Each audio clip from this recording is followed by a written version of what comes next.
Our story begins in Castle Doom. Sheriff Strange is giving his weekly report to the God King. No major incident has occurred from the shield in the last week.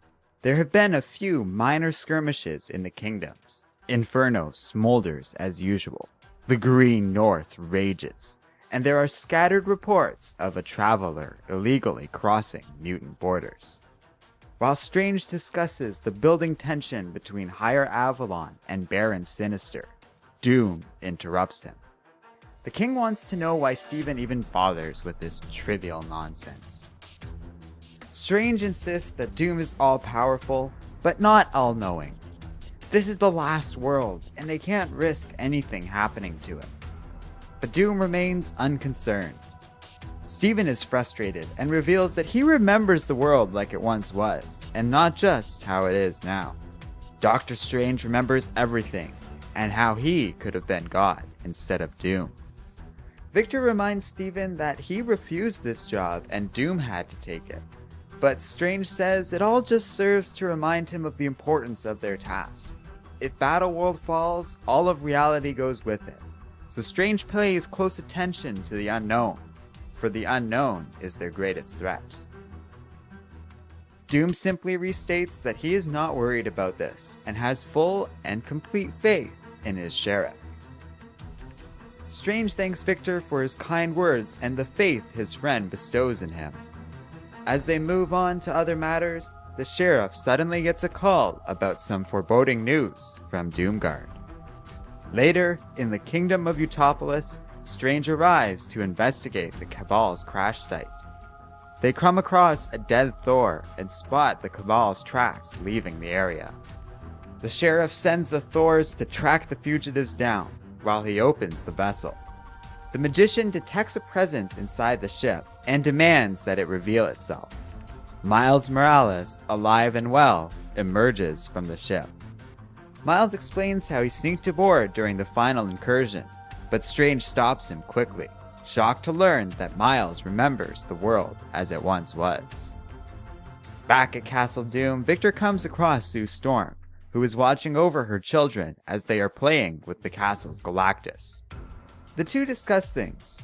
Doom tries to reprimand her for leaving the castle without protection earlier, but Sue chastises Victor for forgetting that the woman can turn herself invisible and defend herself if needed. Doom apologizes, and the two turn their attention to Johnny Storm. This world's Human Torch was unhappy with Doom ruling Battleworld, and tried to foment dissent. Victor left his punishment with Sue, who decided that rather than have him sent beyond the shield, it would do her brother more honor to become Battleworld's son.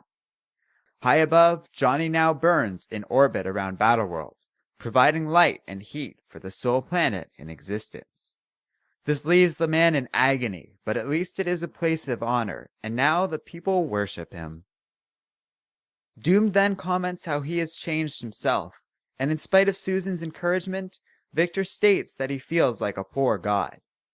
Doom admits he is still flawed and can't even heal his own face. But Susan encourages Doom, saying that she chose him not because of his looks, but for his mind and his heart. She has Victor take off his mask, so that all may see what she sees, a god with great love for his people. We next go to the hidden island of Agamotto, to Strange's Sanctum Sanctorum. This is a safe haven from a world of prying eyes, and to remember all that has been lost. Strange takes a young version of Thor and Miles to a new vessel, similar to the one Miles came to Battleworld in. The young Thor opens this craft, and from it, the surviving 616 heroes emerge. Miles and Peter are utterly shocked, but glad to see one another, while Carol Danvers asks what is going on. Doctor Strange has trouble at first confirming these really are the same 616 heroes that he once knew, until Cyclops emerges from the vessel, still powered by the Phoenix. Next, Black Panther and Reed Richards emerge, but Mr. Fantastic is still devastated from the loss of his family. Doctor Strange warns the heroes that the situation is very complicated right now, and quite different from the world they left. The heroes have been in stasis for 8 years. Everything died, but in that moment of death, Doom created a new world, built from the remnants of collapsed worlds and cobbled together into one remaining planet, Battleworld has been all that existed during this time. Steven reveals that he found the 616 heroes 3 years ago, but left them in stasis. He says that he needed to consider things and didn't know quite what was going to be on board. Outraged, Reed demands a better explanation, but Doctor Strange only says that Doom has been very, very good at playing God. Back in the kingdom of Utopolis, the Cabal discuss their new surroundings. Maximus is fascinated by this place, as the sun appears to orbit the planet, not the other way around. The others are frustrated and insist they should have questioned the Thor at the crash site, but as Thanos looks up, he is certain they don't need to go anywhere for answers. The Thors are here.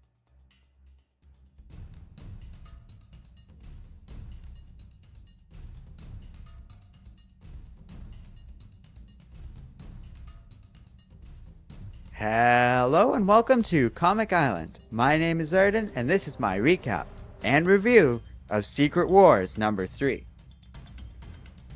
Alright, so here is another great issue overall. Yeah, I continue to be quite blown away by this year's Secret Wars event. I find our viewers' response to this story has varied wildly from "this is the worst thing Marvel has ever done" to "this is the best thing Marvel has ever done." But personally, I've really been enjoying the 2015 Secret Wars on the whole. Issue number 3 is particularly interesting. There isn't one panel of action in this story, and it's entirely driven by dialogue and character development. But it's so informative and intriguing that I can't help but be on board with this comic. We have so much information confirmed here about the origins of Battleworld, what Doctor Strange and Doctor Doom are relative to the 616 universe, and we even get some hints about what happened to Molecule Man. And on top of all that, we get to see the Cabal are set out to have a big confrontation next issue, and that the 616 survivors are back in action as well. I also like how the tie-ins are nicely mentioned in this comic while not being too important to the core story itself, and we get a good look at Doctor Doom without his mask, which is very rare in comics to say the least. Victor is really interesting himself, shown to have a real bond and respect for both Doctor Strange and Sue Storm, while also shown to be a flawed human with his own doubts about himself. Sue Storm's role in this story should also prove very cool, especially when she inevitably meets one or both of the Reed Richards in this story. What happens there should prove quite exciting and will probably have a big influence on what's to come. And then there's the Phoenix, now in play on Battleworld and likely to have a major role in all of this as well.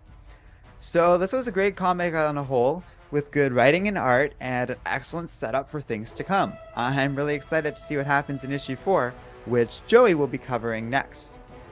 I heartily recommend you check out Secret Wars for yourself if you've been enjoying this event so far. Let me know what you think in the comments section below. And as always, don't forget to like, subscribe, and keep reading comics.